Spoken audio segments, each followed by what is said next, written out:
কোরবানির কথা এলেই আমাদের চোখের সামনে ভেসে ওঠে উৎসবের আমেজ।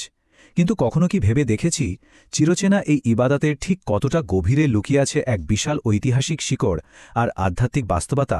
আজকের এই আলোচনায় আমরা ঠিক সেই জায়গাতেই যাব যা এই বাহ্যিক কাজটিকে সম্পূর্ণ নতুনভাবে ভাবতে সাহায্য করবে। চলুন এক অজানা গভীরতা আবিষ্কারের উদ্দেশ্যে আজ একটু গভীরে যাওয়া যাক। আজকের এই আলোচনায় আমরা মূলত ৫টি বিষয় নিয়ে কথা বলব। ত্যাগের উৎস, চূড়ান্ত আত্মসমর্পণ, কুরবানির নিয়মকানুন, গোশত ও রক্তের ঊর্ধ্বে এর আসল তাৎপর্য এবং সবশেষে আধুনিক জীবনে এই ত্যাগের প্রয়োগ। প্রাচীন ইতিহাস থেকে শুরু করে এর সুগভীর দার্শনিক প্রয়োগ পর্যন্ত আমাদের আজকের এই যাত্রা। তো চলুন শুরু করা যাক। প্রথম পর্ব, ত্যাগের উৎস। যে কোনো বিশাল কাঠামোর ভিত্তি বুঝতে হলে একদম শুরুতে ফিরে যেতে হয়। কুরবান শব্দটার আসল অর্থ শুনলে আমরা হয়তো অনেকেই অবাক হব। এর মানে কিন্তু কোনো পশু বা জবাইয়ের সাথে সম্পর্কিত নয়। আরবি এই শব্দটার একদম আক্ষরিক অর্থ হল নৈকট্য, অর্থাৎ আল্লাহর আরও কাছাকাছি যাওয়া। ভাবা যায় একটা মাত্র শব্দ কিভাবে পুরো দৃষ্টিভঙ্গিটাই বদলে দিচ্ছে। মানে পুরো ব্যাপারটা আসলে গোস্ত বা রক্তের নয়, বরং স্রষ্টার ঐশ্বরিক নৈকট্য লাভের এক দারুণ মাধ্যম। আর এই যে ত্যাগের ধারা, এটা মানব ইতিহাসের একেবারে শুরু থেকে চলে আসছে। প্রথমে হাবিল আর কাবিলের সেই কুরবানি, যেখানে নিয়তটাই ছিল সবচেয়ে বড় বিষয়। এরপর হাজার বছর পেরিয়ে মিনার প্রান্তরে হজরত ইব্রাহিম ও ইসমাইল আলাইহিসসালামের সেই বিশাল পরীক্ষা, যা ত্যাগের সংজ্ঞায় চিরকালের জন্য বদলে দিয়েছিল। আর শেষে নবী মোহাম্মদ সাল্লাল্লাহু আলাইহি ওয়াসাল্লাম, যিনি মদিনায় ১০ বছর ধরে নিয়মিত এটি পালন করে আমাদের জন্য এক সুপ্রতিষ্ঠিত সুন্নাতে পরিণত করেছেন, যেন এক সুতোয় গাথা হাজার বছরের ইতিহাস। দ্বিতীয় পর্ব, চূড়ান্ত আত্মসমর্পণ। মানব ইতিহাসের সবচেয়ে অভাবনীয় ত্যাগের গল্পই মূলত এই প্রথার ভিত্তি। পবিত্র কোরআনের সূরা আস-সাফফাতের ১০৭ ও ১০৮ নম্বর আয়াতে সেই চরম মুহূর্তের কথা চমৎকারভাবে বলা হয়েছে। বলা হচ্ছে, তাকে এক মহান কুরবানির বিনিময়ে মুক্ত করা হলো, আর পরবর্তীদের জন্য রেখে দেওয়া হলো এক অবিস্মরণীয় দৃষ্টান্ত। এটা শুধু একটা ঐতিহাসিক ঘটনা নয়, স্রষ্টার প্রতি নিঃসংকোচ ভালোবাসার এক চূড়ান্ত রূপ। এখানে একটা ব্যাপার আমাদের খুব গভীরভাবে উপলব্ধি করতে হবে। হজরত ইব্রাহিম আলাইহিসসালাম শুধু আদেশ পালনই করছিলেন না, স্রষ্টার ভালোবাসার জন্য এই পৃথিবীর সবচেয়ে প্রিয় জিনিসটা, নিজের সন্তানকে উৎসর্গ করতে তার এতটুকু দ্বিধা ছিল না। আল্লাহর ভালোবাসার কাছে যে পৃথিবীর কোনো টান, কোনো আকর্ষণই বড় হতে পারে না, এটাই তার সবচেয়ে বড় প্রমাণ। তৃতীয় পর্ব, নিয়ম কানুন। প্রাচীন সেই আত্মসমর্পণকে সম্মান জানাতেই কিছু বাহ্যিক নিয়ম কানুন দেওয়া হয়েছে। যেমন ঈদের দিনের এই সুন্নাতগুলোর কথাই ধরা যাক। গোসল করে পরিচ্ছন্ন পোশাক পরা, হেঁটে ঈদগাহে যাওয়া, জামাতের সাথে নামাজ পড়া, এক পথ দিয়ে গিয়ে অন্য পথ দিয়ে ফেরা, আর কোরবানির গোশত দিয়ে দিনের খাওয়া শুরু করা। এই সুন্দর সুশৃঙ্খল কাজগুলো উৎসবের দিনে শুধু শরীর নয়, মনটাকেও এক অদ্ভুত শান্তিতে ভরিয়ে দেয়। এখন মনে হতে পারে, পশু নির্বাচনের ক্ষেত্রে এত কড়াকড়ি কেন?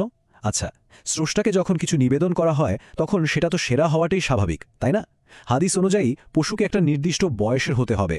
এটা অন্ধ, খোড়া, ভীষণ রুগ্ন বা দুর্বল হলে চলবে না।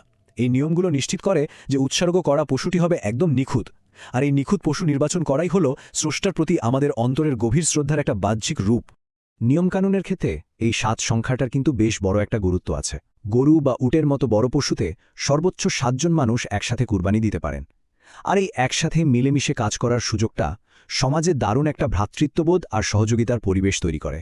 অন্যদিকে এই ৩ সংখ্যাটি নির্দেশ করে আয়ামে তাশরিকের দিনগুলোকে, ঈদের দিন আর তার পরের ৩ দিন। ঠিক এই নির্দিষ্ট সময়ের মাঝেই কোরবানি সম্পন্ন করার অনুমতি আছে। এটা আমাদের মনে করিয়ে দেয় যে কোনো ইবাদতের ক্ষেত্রে সময়ানুবর্তিতা আর স্রষ্টার নির্দিষ্ট করে দেয়া সীমানার প্রতি অনুগত থাকাটা কতটা জরুরি। চতুর্থ পর্ব, গোশত ও রক্তের ঊর্ধ্বে। চলুন এবার বাহ্যিক নিয়মকানুনের আবরণ ছড়িয়ে এর ভেতরের আধ্যাত্মিক দিকটা আবিষ্কার করি। পশু নির্বাচন, নামাজ, এত সব কঠোর নিয়মের পর একটা খুব স্বাভাবিক প্রশ্ন কিন্তু মাথায় আসেই, এত যে আয়োজন, এর চূড়ান্ত গন্তব্য আসলে কোথায়? মহান আল্লাহর কাছে ঠিক কি পৌঁছায়? এর একেবারে সোজাসাপটা উত্তর দেওয়া আছে পবিত্র কুরআনের সূরা হজ্জের ৩৭ নম্বর আয়াতে। এখানে স্পষ্ট বলা হয়েছে যে আল্লাহর কাছে পশুর গোশত বা রক্ত এগুলোর কিছুই পৌঁছায় না, পৌঁছায় কেবল তাকওয়া। বাহ্যিক কাজের সাথে অদৃশ্য আধ্যাত্মিক বাস্তবতার পার্থক্যটা এই একটা আয়াতেই একদম পরিষ্কার। তাহলে পুরো ব্যাপারটার আসল চাবিকাঠি হল এই তাকওয়া। তাকওয়া শুধু একটা শব্দ নয়, এটি হল আল্লাহর প্রতি সার্বক্ষণিক সচেতনতা, নিরঙ্কুশ ভক্তি আর অন্তরের পরিশুদ্ধি।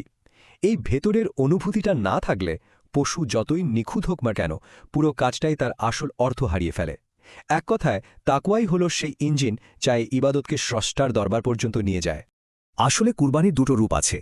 একদিকে হালাল সম্পদ খরচ করে পশু উৎসর্গ করা হচ্ছে, অন্যদিকে ভেতরে ভেতরে চলছে এক বিশাল পরিবর্তন। পশুর গলায় ছুরি চালানোর ঠিক সেই মুহূর্তটিতেই কিন্তু আমাদের ভেতরের স্বার্থপরতা, অহংকার আর পশু প্রবৃত্তির বিরুদ্ধে একটা তীব্র লড়াইয়ে আমরা জয়ী হচ্ছি। নিজের ভেতরের এই অহংকারকে জবাই করতে পারাটাই হলো আসল কুরবানি। পঞ্চম এবং শেষ পর্ব, আধুনিক জীবনের ত্যাগ। স্রষ্টার প্রতি আত্মসমর্পণের এই দর্শন কিভাবে আমাদের বর্তমান সমাজে প্রভাব ফেলে চলুন দেখি।